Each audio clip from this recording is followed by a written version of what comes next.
Shalom, Bapak Saudara, kita meneruskan tema kita masih gereja dalam pemerintahan manusia. Ini sudah yang ketiga dan saya mengulang dulu sedikit apa yang sudah kita bahas sejauh ini. Kita akan belajar mengenai tema ini dengan melihat contoh Israel. Karena Israel sudah ditetapkan Tuhan menjadi contoh ya, 1 Korintus 10 ayat 9, ayat 6, ayat 9 ya. Di sini Israel kita sudah tahu dia dibuang ke Babel, dan kita sudah tahu juga Babel itu satu kerajaan yang dibangun oleh Nimrod dengan spirit mau cari nama dan juga supaya jangan berserak. Nimrod ini seorang yang memberontak ya, yang tegar menentang rencana Tuhan. Jadi kenapa Israel dibuang di Babel? Karena Israel punya dua dosa. Yang pertama dosanya penyembahan berhala. Yang kedua minta raja. Dia ingin pemerintahan manusia. Sebenarnya di zaman Samuel itu sebelumnya juga Israel dipimpin seorang raja. Enggak kelihatan memang, yaitu rajanya Yahweh. Hanya Yahweh menggunakan baik nabi-nabi, imam-imam, semuanya suku Lewi juga, dan juga hakim-hakim untuk mengatur umatnya, tapi rajanya itu Yahweh. Maka ketika Israel berkata, aku ingin menjadi seperti bangsa-bangsa sekitarku, ada raja manusia yang bisa kulihat, dialah yang menghakimi kami, kata Israel begitu. Tuhan bilang, mereka bukan menolak engkau Samuel, tapi mereka menolak aku sebagai raja. Dan Israel karena dia menghendaki raja manusia atau sistem pemerintahan manusia, maka ketika Israel berbuat dosa, dia dibuang ke Babel. Kenapa ke Babel? Karena Israel memang ingin pemerintahan manusia, jadi Tuhan kasih dia ke sana supaya dia bisa rasalah gimana rasanya diperintah oleh manusia dan gimana rasanya diperintah oleh Yahweh. Jadi Israel dibuang ke Babel kita sudah tahu. Sekarang karena Israel ini contoh bagi gereja, umat pilihan Tuhan juga. Gereja saat ini orang nggak ada bangsa Yahudi, nggak ada lagi bukan Yahudi. Gereja adalah tubuh Kristus, khususnya komunitas Paulus ya. Nanti kita akan bahas yang mana, karena di kitab Perjanjian Baru ada 3 komunitas itu.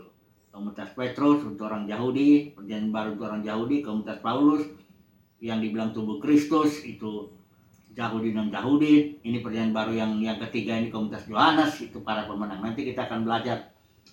Kebetulan nanti studi kristalisasi kita akan masuk ke kisah para rasul. Kita akan mempelajari itu dengan detail nanti. Jadi saat ini gereja juga sudah dibuang atau jatuh ke dalam sistem pemerintahan manusia. Bagaimana jatuhnya? Karena Paulus sudah bilang, nanti setelah aku pergi, dia bicara kepada para penatua di Efesus, ya, dia bicaranya di Miletus, dia bilang, kalau aku pergi nanti ada serigala ganas akan masuk kepada beberapa pemimpin di sana, penatua.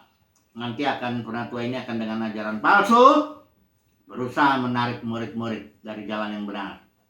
Maka ketika tubuh Kristus itu ditarik sebagian kepada para pemimpin ini, tarik kepada pemimpin ini, maka gereja menjadi pecah belah, menjadi ribuan denominasi. Denominasi itu bukan gereja ya, denominasi itu pecahan gereja, karena para pemimpinnya menarik begitu. Karena spirit denominasi pasti sama dengan spirit Nimrod, ingin menjadi besar ya. Dan kita tahu bahwa Babel, kita sudah belajar juga bahwa Babel itu di Alkitab ada sejarahnya ya, di dalam kitab Kejadian ada nubuatnya, kitab nabi-nabi, dan juga ada simbolnya yang di Wahyu pasal 17-18 itu. Babel di situ adalah perempuan pelacur ya. Perempuan itu simbol daripada gereja. Jadi kita sudah jelas ini ya. Saya yakin umat pilihan Tuhan sudah melihat ini, bahwa gereja sudah jatuh ke dalam sistem pemerintahan manusia ya. Itulah kita akan nanti kemarin kita sudah bahas juga mengenai jemaat, sebenarnya juga yang minta raja ini ya. Jemaat bukan hanya para pemimpin yang menarik para murid, tapi jemaat sendiri menginginkan seorang raja. Ya, sudah kita bahas itu yang kemarin. Nah, mari kita maju lagi ya, kita bahas lagi satu lagi di sini, satu doktrin. Ini ada 3 poin di dalam bahas hari ini. Suatu doktrin yang dulu sangat populer ini. Ini saya pun dulu mengajarkan ini. Namanya doktrin tudung rohani atau covering ya, atau penundukan diri lah ya. Tapi penundukan diri dalam konteks organisasi, nanti kita lihat ya. Ada penundukan diri dalam konteks organisme, ada penundukan diri dalam konteks organisasi. Nanti kita melihat itu sebentar. Poin kedua nanti kita akan bahas mengenai kedatangan Tuhan untuk kenalan raja. Karena Tuhan tidak datang ke Babel. Kalau saudara lihat di perempuan di kitab Wahyu ada 2. Ada perempuan pasal 12, itu dia perempuan organis yang dipimpin oleh para bintang di situ.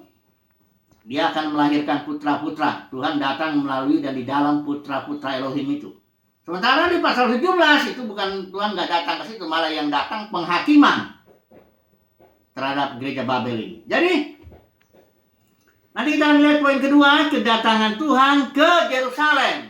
Ya, di sini kita akan baca nanti Zakaria 9:9. Yang kedua ya, poin ketiga kita akan bahas Ezra. Ya, ministry Ezra di sana dalam membuat bangsa Israel cinta akan firman Tuhan, cinta akan Taurat ya kalau mereka di situ ya, cinta akan Tuhan, akan firman Tuhan.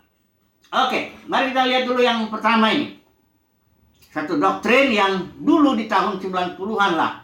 Ya, khususnya ya saya juga mengajarkan itu doktrin tudung rohani atau covering ya. Artinya begini doktrin itu, bahwa setiap orang anak Tuhan harus ada tudungnya, pelindungnya ya.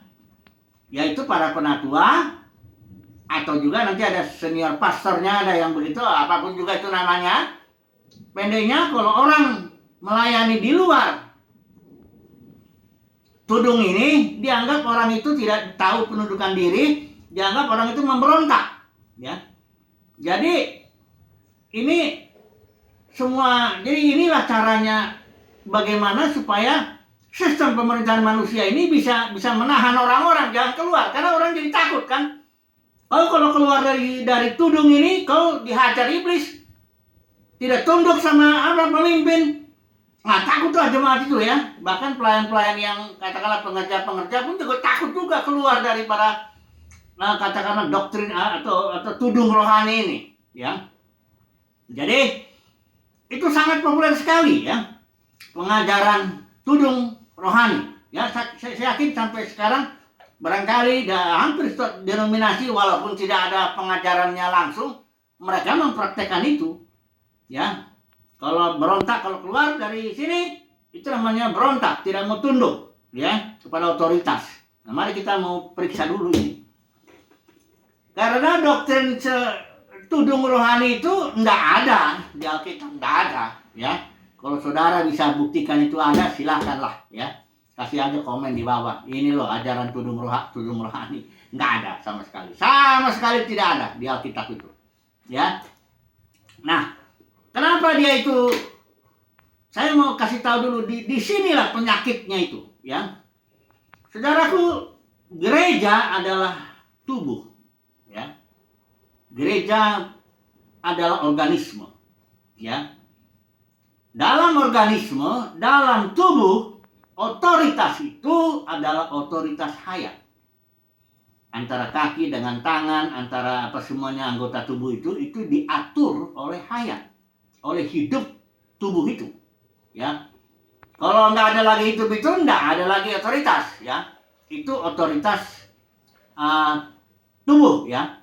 Kepemimpinannya ada, yang Alkitab bilang di sini body leadership, yaitu urat-urat dan sendi-sendi. Itu udah ada ini ada saya sudah bikin bukunya ini, kepemimpinan organisme, tapi nggak kita bahas ini.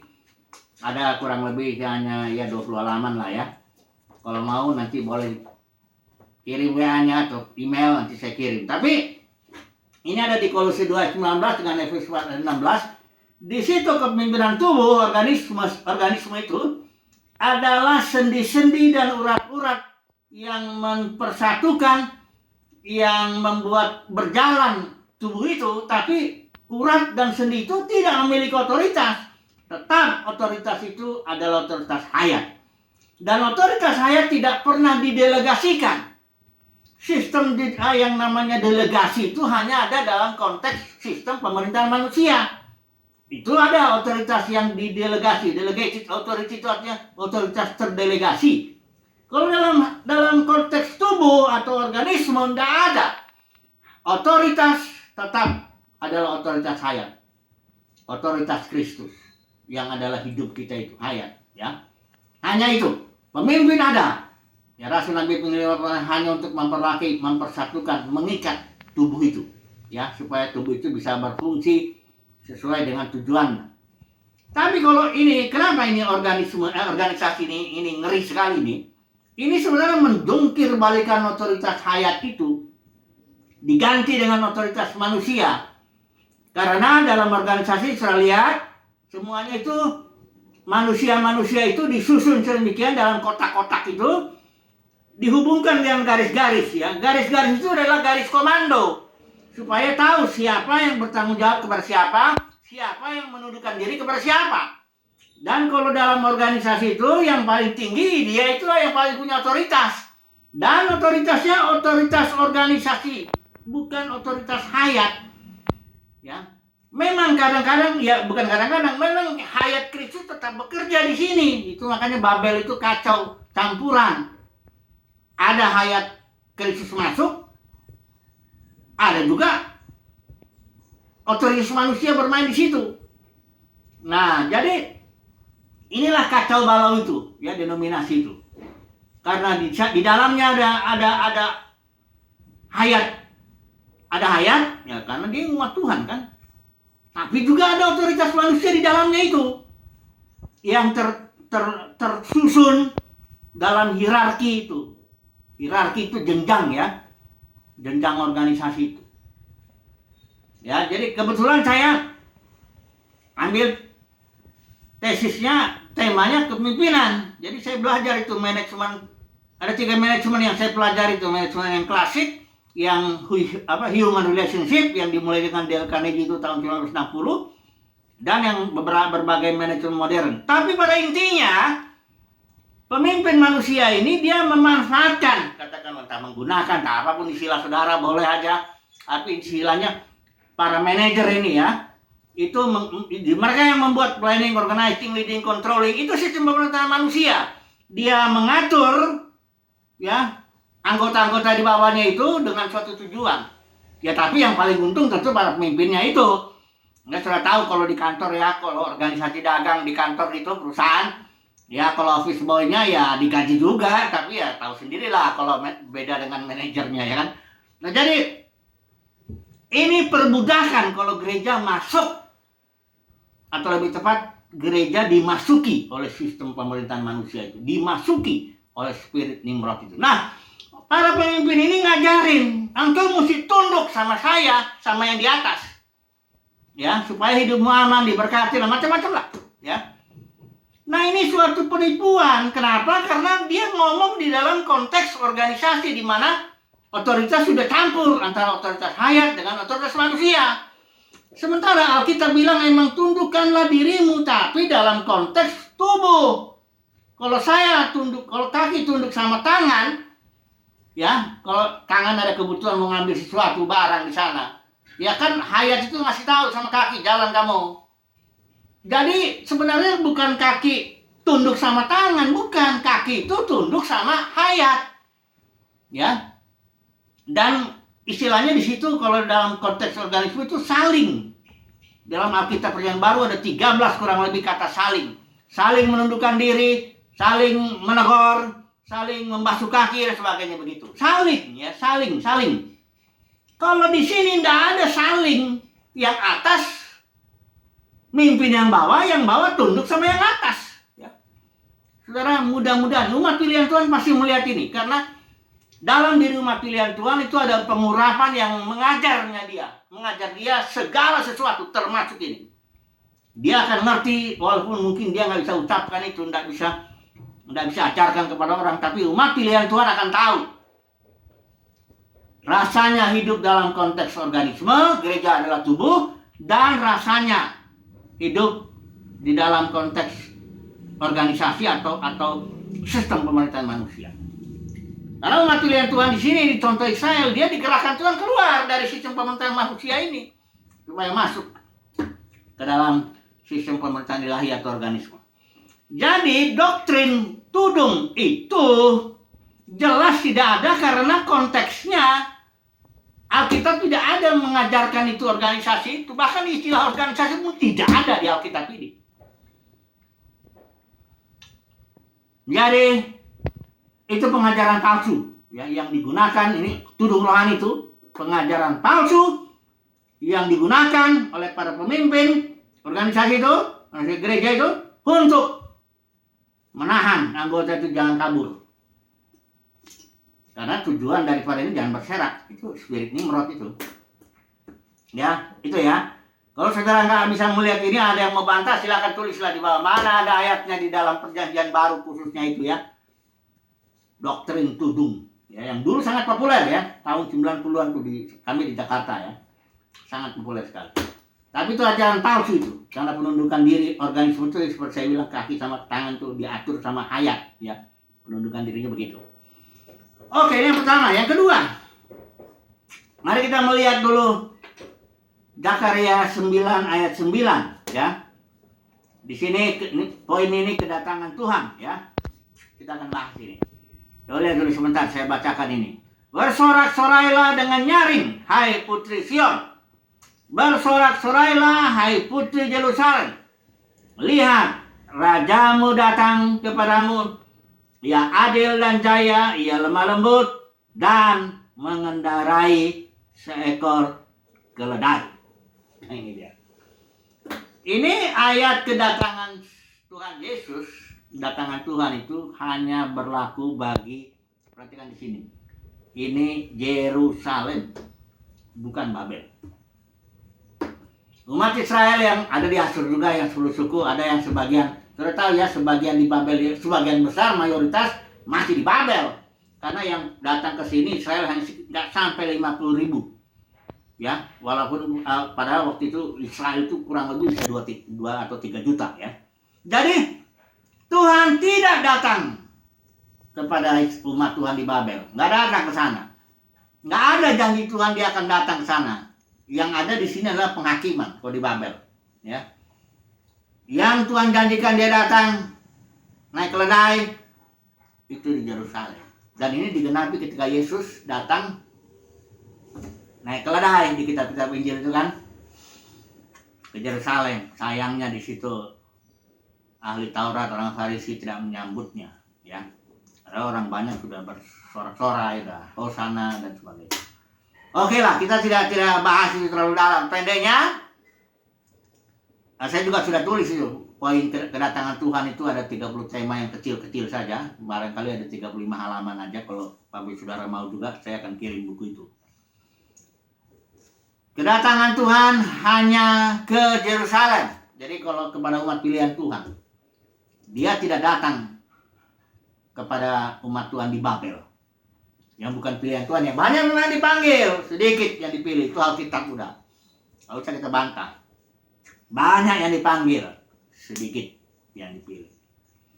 Ini poin kedua. Poin ketiga, ini Ezra. Ini cinta Tuhan ini ya. Mari kita melihat dulu Nehemia pasal 8. Ya, Nehemia pasal 8. Di sini, ini kita nggak baca ini bagaimana ketika datang Ezra ya dengan rombongan itu ada 3 rombongan. Pertama rombongan Zerubabel dengan Yosua itu bangun bait suci. Kurang lebih 80 tahun kemudian Ezra datang ya dengan rombongannya lebih sedikit.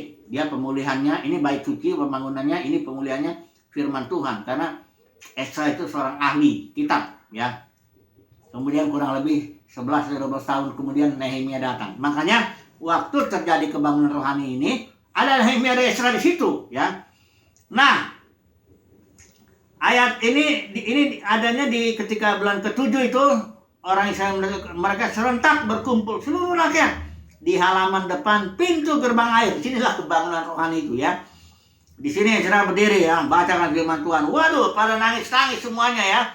ayat 10 itu juga dibilang, ya lalu Nehemia kepala daerah itu dan Imam Ezra ahli kitab itu orang-orang Lewi yang mengajar, udah ngasih nasihat, udah jangan nangis, sudah begini. Ayat 13 bagian bawah itu, maka pergilah semua orang itu untuk makan dan minum, untuk bagi-bagi makanan dan berpesta ria, karena mereka mengerti segala firman yang diberitahukan kepada mereka. Ini terjadi kebangunan rohani. Di Yerusalem itu begitu mereka pulang ya, datang pelayanan Ezra ini, terjadi kebangunan rohani. Mereka jadi cinta kepada Taurat. Memang betul, setelah Israel 70 tahun di Babel itu dibentuk pulang dia di sini, nggak ada lagi penyembahan berhala di sini. Sejak zaman itu Israel betul-betul cinta Taurat Tuhan. Sayangnya pada zaman Yudas Makabeus itu mulai ada sempalan-sempalan Farisi ahli Taurat, mereka bertarung juga soal uang, soal jabatan. Akhirnya dia menolak Yesus itu. Jadi intinya, saudaraku, kebangunan rohani yang sejati, pemahaman pengertian akan firman Tuhan yang sejati hanya ada di Yerusalem. Jadi kalau Bapak Ibu Saudara ingin tahu firman yang segar, yang baru, pewahyuan yang baru, ya harus datang, harus keluar dari sistem pemerintahan manusia itu. Di sini ada banyak makanan. Jangan takut. Kadang-kadang orang takut, kalau saya keluar gitu nanti gimana? Justru di sini banyak makanan ya. Saya sudah pernah bilang tuh, makanan di luar perkemahan. Di perkemahan ini karena Alkitab membuatkan akan ada kelaparan firman. Di dalam struktur manusia itu ada kelaparan firman. Firmannya itu aja. Kelaparan lah jemaat itu. Tapi umat pilihan Tuhan tidak akan kelaparan karena dia menerima firman yang baru, yang segar ya. Ada sukacita lah ya. Mazmur 137 saya baca dulu ini ya. Mazmur 137 ini ceritanya ada lagunya itu, Bonnie M. Saya pun kaget juga, By the Rivers of Babylon katanya. Bagaimana mungkin kami bisa bersukacita di situ ya.